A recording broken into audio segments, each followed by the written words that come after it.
Hi, இந்த வீடியோவில் நம்ம ஓட்ஸ் பக்கோடா எப்படி செய்கிறதுன்னு பார்க்க போகிறோம்.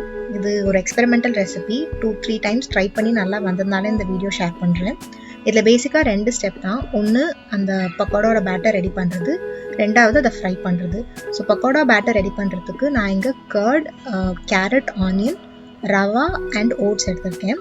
அதை மிக்ஸ் பண்ணி ஒரு 2 மினிட்ஸ் வச்சதுக்கப்புறமா அந்த ரவை நல்லா அந்த மாய்ஸ்சரை சோக் பண்ணிவிடும். அதுக்கப்புறமா இங்கே மசாலாஸ் ஆட் பண்ணிவிட்டு பேட்டர் கொஞ்சம் திக்காக இருக்குன்னு ஃபீல் பண்ணதுனால நான் அடிஷ்னலாக வாட்டர் அண்ட் கர்ட் ஆட் பண்ணியிருக்கேன்.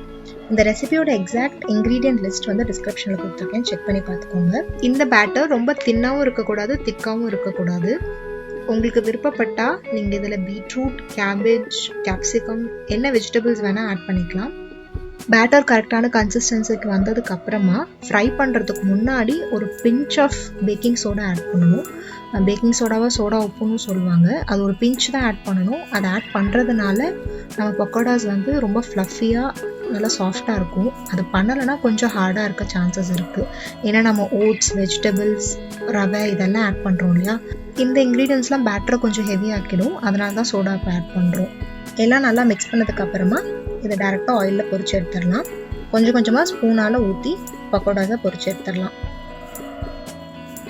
இது வந்து நீங்கள் திக்காக பண்ணிங்க அப்படின்னா பக்கோடாஸ் வந்து ரொம்ப சாஃப்டாக இருக்கும், மொறுமொறுன்னு இருக்காது, நல்ல ஒரு டெக்ஸ்சர் இருக்காது.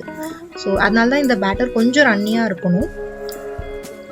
அது பார்க்க கொஞ்சம் கோணல் மானலாக தான் இருக்கும், பட் அந்த அந்த டிஃப்ரெண்ட்டான ஷேப் தான் பக்கோடாக்கு அந்த கிறிஸ்ப்னஸ் கொடுக்கும்.